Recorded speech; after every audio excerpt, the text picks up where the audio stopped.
Hello friends, எல்லோரும் எப்படி இருக்கீங்க? நான் உங்கள் விஜய். இன்றைக்கி வந்து நான் உங்களுக்கு ஒரு சூப்பரான சோலே மசாலா எப்படி பண்ணுறதுன்னு காட்ட போகிறேன்.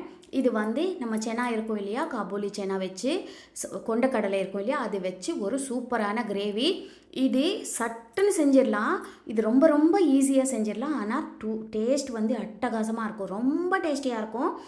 பாருங்கள், அந்த கலர், அந்த இது பார்க்கும்போதே நம்மளுக்கு அப்படி சாப்பிடணும்னு தோணும். அந்த மாதிரி ஒரு சூப்பர் டேஸ்டி சோலே மசாலா எப்படி பண்ணலாம், கொண்டக்கடலை கிரேவி எப்படி பண்ணலான்னு நான் இன்றைக்கி காட்ட போகிறேன். சட்டுன்னு வீடியோக்குள்ளே போயிடலாம் வாங்க.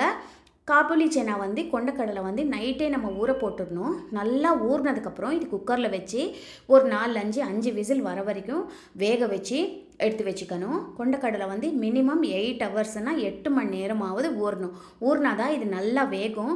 இது குக்கரில் போட்டு ஒரு 3-5 விசில் வர வரைக்கும் வேக வச்சு எடுத்து வச்சுக்கோங்க. இப்போ ஒரு மிக்ஸி ஜாரில் ஒரு 10 முந்திரி, ஒரு பெரிய வெங்காயம், அப்புறம் இஞ்சி, பூண்டு, பச்சை மிளகா, அப்புறம் தக்காளி, இது எல்லாம் வந்து நம்ம அரைச்சிக்கணும்.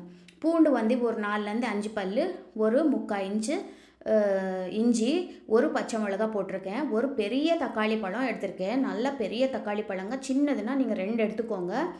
இது வந்து நம்ம மிக்சியில் போட்டு மையாக அரைச்சி வச்சுக்கணும். இந்த பேஸ்ட்டு தான் இந்த கிரேவியில் நம்ம போட போகிறோம்.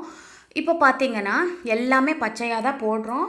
இது வந்து நல்லா இந்த மாதிரி பேஸ்ட்டாக சூப்பர் சாஃப்டாக பேஸ்ட்டு அரைச்சி ரெடி பண்ணி வச்சுக்கோங்க. இப்போ கடாய் சூடு பண்ணி எண்ணெய் விட்டுக்கோங்க. ஒரு 2 ஸ்பூன் எண்ணெய் விட்டுக்கோங்க. இதில் நம்ம பிரியாணிக்கு போடுற மசாலா எல்லாம் போட்டுக்கோங்க. பிரிஞ்சி இலை, பட்டை, காம்பு எல்லாம் போட்டுக்கோங்க.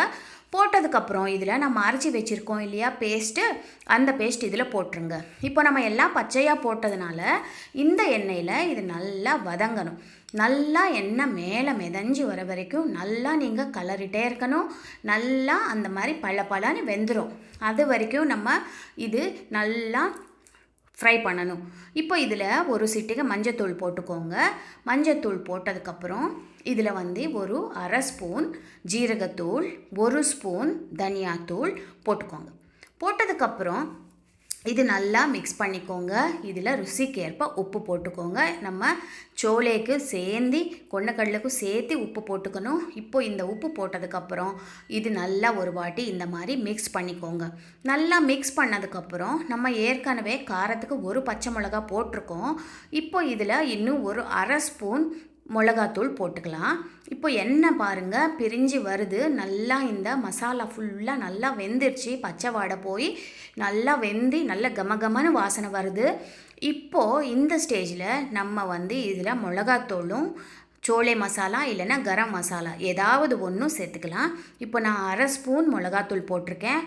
அப்புறம் இதில் கொஞ்சோண்டு கரம் மசாலா போட்டுக்கலாம். ஒரு 1/2 ஸ்பூன் கரம் மசாலா போட்டால் போதும். இதுக்குள்ளே நம்ம கொண்டக்கடலையும் நல்லா வெந்துடுச்சு. ஒரு 4-5 விசில் வந்துடுச்சு. அது நல்லா குக்கரில் ப்ரெஷர் எல்லாம் போய் நல்லா ரெடியாக இருக்குது. இப்போ இந்த ஸ்டேஜில் கரம் மசாலாவும் போட்டு நம்ம வேக வச்சுருக்கோம் இல்லையா கொண்டக்கடலை, இதில் கொட்டிடுங்க. தண்ணியோடு அப்படியே போட்டுருங்க.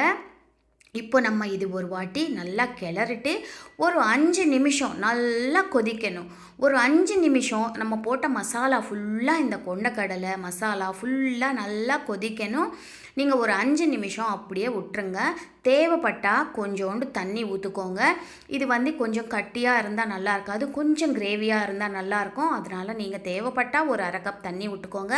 அதுக்கப்புறம் இந்த மாதிரி பழன்னு நல்லா வெந்ததுக்கப்புறம் சூப்பராக பூரியோடு என்ஜாய் பண்ணுங்கள். கண்டிப்பாக ட்ரை பண்ணுங்கள். சப்ஸ்கிரைப் பண்ண மறக்க